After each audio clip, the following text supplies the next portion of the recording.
paz do Senhor a todo o povo de Deus. Começando mais uma programação, perguntas e respostas com o nosso apóstolo Alessandro Gregorucci.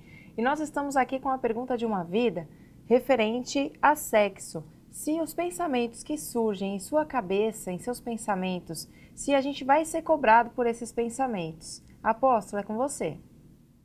Glórias a Deus, obrigado cooperadora Priscila, sim, posso responder na Bíblia, na Palavra de Deus, essa pergunta maravilhosa. Primeiramente, nós temos que lembrar como se concretiza o pecado em nossas vidas. Então nós vamos ter que buscar isso. Aí nós vamos poder entender se é pecado ou não, se vai ser cobrado ou não. Então como nós pecamos? Nós pecamos por ato, pecamos por atitude, por decisões, pecamos por falar, pecamos usando o nosso braço, a nossa mão, para agredir, bater em alguém. Pecamos no falar em palavras, humilhar, falar palavrão, xingar, maltratar, denegrir as pessoas. E sim, nós pecamos também no pensamento. Por quê? Quando a Bíblia diz que Deus é onisciente, onipresente, onipotente, quer dizer que ele tem acesso aos nossos pensamentos. Satanás não tem. A fúria de Satanás é que ele só consegue saber das coisas quando você fala ou quando você faz. Se você não fizer e não falar, ele não sabe. Aí ele fica furioso tentando descobrir o que você está pensando. Porque o único que pode ver o nosso pensamento, ler o nosso pensamento, entender o nosso pensamento e analisar o que nós estamos pensando é Deus. Então, primeiramente, você está perguntando para nós sobre pensamentos de sexo. Nós estamos falando de pornografia, nós estamos falando de coisas que classificada diante de Deus se torna prostituição. Qual o seu pensamento de sexo? Ah, pastor, eu penso numa mulher, vamos supor, se você é uma mulher, né, que a pessoa não deixou a pergunta, o nome e a cidade para nós. Mas vamos supor que você é uma mulher. Então os seus pensamentos de sexo é o quê? Eu vou pensar no homem, vou pensar no homem bonito, no homem corpudo, tirando a roupa, fazendo isso, fazendo aquilo, e assim você tem o pensamento. Se você é um homem, você vai pensar no quê? Numa mulher, fazendo isso, fazendo aquilo, corpão, pegando, aquela coisa toda. Então tudo dentro disso, o teu pensamento se torna corrompido. Por quê? Olha o que a Bíblia nos ensina em livro de Mateus, capítulo 5, versículo 27. A palavra é clara. Ouvides que foi dito, não adulterarás. Eu, porém, vos digo, qualquer que olhar para uma mulher com intenção impura no coração, já adulterou com ela. Então, para que eu tenha no meu coração uma intenção impura, eu tenho que olhar. Então, quando eu olho para a pessoa e a intenção impura do meu coração, ela ocupa o meu pensamento. Porque eu olho para aquela mulher e eu vejo aquela mulher, mas eu não olho aquela mulher somente por olhar. Porque quando você vê uma mulher, um homem bonito, isso não é pecado. Eu sou feio, quando eu vejo uma pessoa bonita, eu falo, nossa, pessoa atraente, pessoa bonita, charmosa, né? Agora, quando você olha para aquela pessoa, não de olhar num olhar normal, ou tipo, ela é bonita, nossa, a pessoa é simpática, realmente tem uma boa aparência, tem uma presença, é a palavra certa, né? Aquele homem, aquele rapaz, aquela mulher tem uma presença, né? É bonita. Isso não é pecado. Agora, quando eu olho para aquela pessoa e sexualmente eu a desejo, eu penso, eu maquino, eu olho, quantos homens, muitas vezes vai ter relação íntima com a sua mulher, né, no seu casamento, e tá fechando o olho, mas tá pensando na outra mulher, no corpo da outra mulher, na vizinha. E quantas mulheres também, muitas vezes, no seu casamento, vai ter relação com o seu marido, e quando ela fecha o olho, tá pensando no amigo do marido, em outro homem. Então, esses pensamentos são pecaminosos e libertinos diante de Deus. Por quê?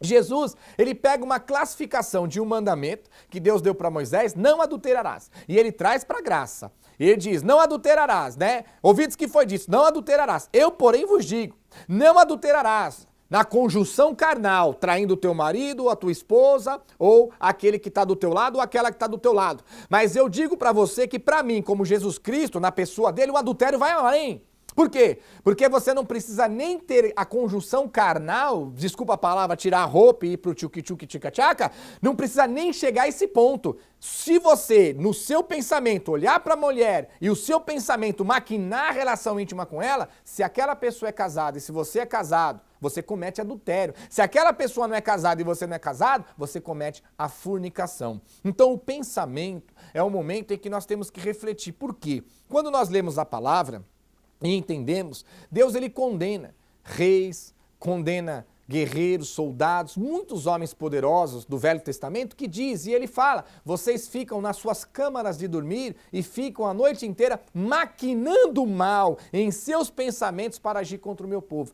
Então, o pensamento sim, vamos supor, De repente alguém me fez o mal e eu quero pagar o mal também. Eu vou para casa e fico pensando como eu posso prejudicar, como eu posso fazer algo para derrubar, pagar a mesma moeda. Quer dizer, você está usando o teu pensamento para maquinar o mal, para prejudicar, para atacar, para pagar o mal com o mal, para contender, para destruir. De repente, você vê uma pessoa, uma menina que não quer ficar com você e você não acha certo, e aí você fica maquinando como prejudicar, como derramar, como defamar, porque você não vai ficar comigo e não vai ficar com ninguém. E inverso também, o homem, a menina, de repente ela quer um namorado para ela e ela não consegue, ele não quer mais, e ela começa a maquinar o mal para denegrir a imagem dele, para tudo, para ninguém ficar com ele. Então tudo isso são pecados que cometemos usando o nosso pensamento. Então quando você fala e faz a sua pergunta correspondente ao seu pensamento ser aliado às coisas sexuais, nós entendemos isso. Por quê? Nós somos homens, eu sou homem, você é mulher, você é homem também, nós somos seres humanos, carnais, sujeitos aos mesmos sentimentos, e eu vim do mundo, meu irmão, eu sei o que é isso. Eu sei o que é isso. Então, o que nós temos que entender é que Deus, ele põe uma colocação, porque você tem que entender que Deus, quando ele olha para nós, na graça de Cristo, quando nós temos ali a conjunção carnal com uma outra pessoa e nós temos um relacionamento sério com alguém, automaticamente isso para Deus constitui o adultério, porque houve a traição, houve o adultério, amém? Adulterou, se arrependeu uma, duas vezes, pede perdão, reconcilia, vamos dar uma chance, é uma outra pregação, né? Não vamos jogar fora também só porque escorregou uma vez ou outra, vamos tentar ajudar, porque Deus pede para nós perdoarmos e tentar ajudar, é outra pregação. Agora você tem que entender que Deus ele foi mais profundo. E qual foi a profundidade desse mandamento? Olha, meu servo e minha serva, vou dizer para você, para mim, Jesus Cristo, falando na pessoa dele, o adultério não é só no momento em que vocês tiram a roupa, tem uma relação íntima, a conjunção carnal, traindo o seu parceiro ou a sua parceira. Isso é adultério para mim, sim. Mas eu vou além. Se vocês olharem para uma pessoa com intenção impura no coração e desejá-la sexualmente, automaticamente eu vou dizer para você, bem claro, você também, se é casado ou tem um relacionamento, se a pessoa de lá é casada ou tem um relacionamento, vocês estão adulterando no seu pensamento. Então, quando uma pessoa, ela vai muitas vezes se masturbar, a pessoa faz a pergunta, pastor, masturbação é pecado? É. Por quê? Quando você vai se masturbar, você não vai ficar pensando na sua conta, eu tenho a conta para pagar, o carro que a financeira vai tomar, a prestação da casa que atrasou, estou desempregado, estou com meu câncer. Você não vai se masturbar pensando nisso, você não vai conseguir. Então você vai se masturbar e você vai pensar no quê? Ah, pastor, uma revista pornográfica, um filme pornográfico, a internet. Entra lá, fica na internet escondidinho, só vendo aquela pornografia toda. Ou muitas vezes está com o olhinho fechado lá, lembrando e pensando na mulher alheia, na pessoa, na vizinha, na amiga, às vezes até na irmã da igreja. Então tudo isso constitui o pecado em seu pensamento diante de Deus. Então, sim, nós temos que vigiar e estar vigilante com os nossos pensamentos, porque ele é maquinado pelo coração, porque Deus fala, vê que a palavra é clara. Aquele que olhar para uma intenção impura, para uma mulher ou para um homem, com uma intenção impura no seu coração, já adulterou. Então é maquinado o coração e o pensamento e o coração. E Satanás, quando ele vem com dardos e setas, meu irmão, se a gente tomar posse, a gente cai. E veja o que a palavra diz em livro de Filipenses, capítulo 4, versículo 8. Filipenses, capítulo 4, versículo 8. Finalmente, irmãos, tudo que é verdadeiro, tudo que é repreensível, tudo que é justo, tudo que é puro, tudo que é amável, tudo que é de boa fama, se alguma virtude há e se algum louvor existe, seja isto que ocupe os vossos pensamentos. Eita, Deus tremendo, tá vendo? Livro de Filipenses, capítulo 4, versículo 8. Então o que ele diz? Olha, se há algum louvor, se há pureza, santidade, há coisas boas, coração puro e sincero, nestas coisas, seja isso que ocupe os vossos pensamentos, não as coisas ruins, as coisas más, as coisas pecaminosas e as coisas maldosas e as coisas sexuais que não alegram a Deus. Então eu vou ler de novo, Filipenses 4, 8. Finalmente, quer dizer, finalmente, até que enfim, vou poder ensinar para as pessoas o que elas devem ocupar os seus pensamentos.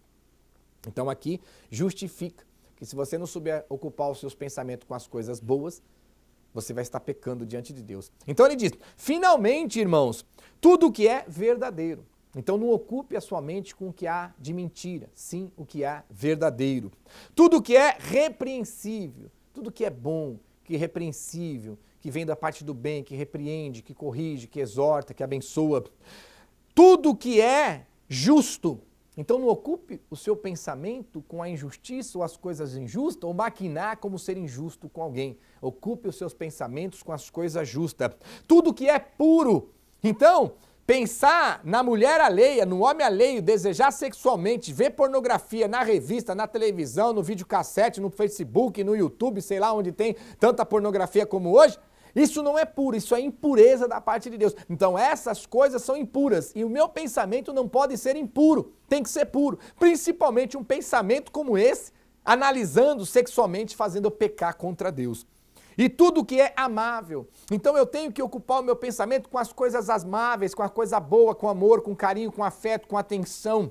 E não com aquelas coisas que são amargas, amarguradas, de dor, de sofrimento, aonde não há o amor, há o ódio.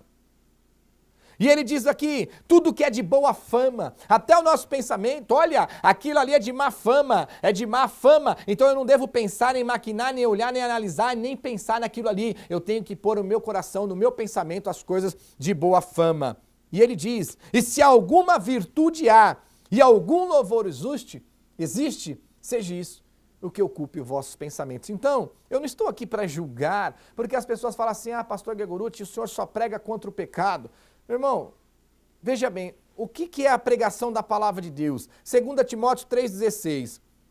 Toda a palavra e toda a escritura é inspirada por Deus e é útil para o nosso ensino, repreensão, correção e exortação na justiça, a fim de que eu e você, quando venhamos aprender e obedecer, sejamos perfeitos e perfeitamente habilitados para toda boa obra. Então eu não estou aqui trazendo para você pregações e ensinamentos que só falam de pecado. Nós pregamos a palavra de Jesus Cristo por inteira, em todo o seu texto, contexto e conteúdo. Mas quando nós entendemos que queremos servir a Deus, queremos as bênçãos de Deus aqui na terra, não só as bênçãos materiais, cura, milagres e sinais, mas também as bênçãos nas regiões celestiais, e queremos ter intimidade com Cristo e entrar no reino de Deus, só existe uma coisa que nos barra de ter acesso e tomar posse disso, o pecado. Então eu preciso aprender com você, junto com o Espírito, e dividir com você, ensinar, e você passar para outros que estas coisas são pecado, e coisa como essa que talvez no cotidiano de uma pessoa ímpia, mundana, é normal. Poxa, pastor Gregorutty, quem no mundo hoje não olha uma mulher na rua e não quer dar uma pegadinha? Quem no mundo hoje não olha para um homem na rua e quer dar uma pegadinha? Quem no mundo hoje não fica na internet vendo pornografia, prostituição, aquelas coisas lá?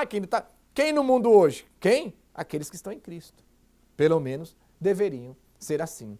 Então, a pessoa que nos fez essa pergunta, não deixou o nome nem a cidade, a gente respeita, mas quando você fizer a pergunta, manda o nome e a cidade para a gente dar um beijão e mandar a paz para você. Sim, é pecado. E vai ser cobrado, porque se é pecado, vai ser cobrado. E quando nós pecamos, não é só a cobrança do pecado. Quando nós pecamos, nós abrimos brecha para o diabo entrar em nossas vidas. Guarde isso no seu coração. O diabo procede do pecado e o pecado procede do diabo. Os dois são um só. Assim como Deus Pai, Deus Filho e Deus Espírito Santo, na mesma fé e na mesma harmonia, os três são um só, assim o diabo e o pecado e o diabo, os dois são um só. Aonde tem o pecado, tem o diabo. Aonde tem o diabo, tem o pecado. Então, se você pratica esse pecado em seu pensamento, o seu pensamento está sendo dominado pelas trevas e não pela luz que é Cristo Jesus. Por quê? Ele está dizendo em Filipenses 4:8, quais são as coisas e as virtudes que devem ocupar o seu pensamento com as coisas da parte de Deus, a qual Deus dominará os nossos corações e os nossos pensamentos e habitará em nós. Então, lute, é uma guerra, dados e setas. Por quê? O inimigo, ele sabe a fraqueza de cada um. Fraqueza essa que nós construímos. Porque uma pessoa, um bebê, uma criança que nasce e vai crescendo, ela não tem a fraqueza do álcool. Porque ela já não nasce com o DNA da cachaça, com o DNA da droga, com o DNA do cigarro. Com o tempo, ela vai se deixando levar por isso, e o diabo vê que a fraqueza de um é na droga, a fraqueza de outro é na bebida, a fraqueza de outro no cigarro, a fraqueza de outro é na sexualidade, né? A fraqueza de outro é aquele que nem sabe definir a sua sexualidade, não sabe se é homem, se é mulher, não sabe se fica com homem, se fica com mulher. Outros é tão indeciso que falam, eu não quero tomar essa decisão, eu vou ser, como diz aí, bi. Antigamente tinha uma palavra boa, bilionário, né? Hoje tem que ser bi, né? Eu prefiro ser bilionário. Aí não, tem que ser bi. Por que bi? Porque a pessoa ela é tão indecisa que ela não inclinou nem para um lado nem para o outro, nem para o homem nem para a mulher. Quer ser bi, eu não vou decidir, eu vou ficar com os dois. Então essas coisas são coisas indecisas que as pessoas têm no seu coração sexualmente dizendo. Engraçado, quando você nasce, o médico não põe lá, nasceu, e aí, o que tem aí? Aí ele pega, abre as perninhas lá e fala, isso aqui é bi. Não tem. Isso é homem ou isso é mulher. E aí, com o tempo, o inimigo confunde as nossas cabeças com esses tipos de sexualidade e chega um ponto que uns até tomam uma decisão, eu sou isso, eu sou aquilo, e outros não sabem nem tomar decisão e acaba falando e assume os dois lados. Então, tudo isso, eu não estou dizendo que você ou eu, fazendo isso, somos abominação que Deus não nos quer. Não. A abominação é o pecado que nós praticamos, mas Cristo morreu por nós. Ele nos ama, Ele quer nos salvar. Então, Jesus Cristo, Ele quer a nós, mas Ele não quer os nossos pecados. Porque Jesus Cristo, se ele aceitar os nossos pecados, ele tem que aceitar o diabo. E ele não vai aceitar o diabo, porque o diabo era um anjo rebelde que se rebelou e fez a cabeça da terça parte dos anjos e Deus expulsou ele do céu. Deus expulsou ele do reino e lançou para a terra. Então se Deus tem que aceitar e precisa aceitar os nossos pecados e não somente a gente, então Deus tem que aceitar o diabo de volta. Isso não vai acontecer nem por mim, nem por você, nem por Jesus, nem por ninguém. Por quê? Aonde tem o pecado, tem o diabo. Aonde tem o diabo, tem o pecado. Porque um procede do outro, os dois são um só. Então, se Deus tem que aceitar a mim e os meus pecados, ele tem que aceitar a mim e o diabo de volta. Eu e você, Deus quer, o diabo não. Então, os pecados também não. Veio para os pecadores, mas chamados para o arrependimento. Espero que eu tenha ajudado a você que fez a pergunta e a todos aí que estão nos assistindo em nome de Jesus. Amo vocês em Cristo Jesus. Luta. Sei que não é fácil. Eu sei que a luta é grande, mas batalha, ocupa, vai louvar, vai orar, vai ler a Bíblia, né? Ah, pastor, tô subindo pelas paredes, toma um banho gelado, põe gelo, vai refrescar, vai buscar em Deus. E você lutando você vence, porque você não vai lutar sozinho. Conta com a gente aqui e você lutando, Deus vem no seu esforço, Ele luta com você, juntamente com Cristo, com os anjos, com o Espírito de Deus. E a força que vem deles é muito maior do que a força que vem das trevas. Espero que tenha te ajudado em nome de Jesus. Deus abençoe. Mais uma pergunta para a glória de Deus.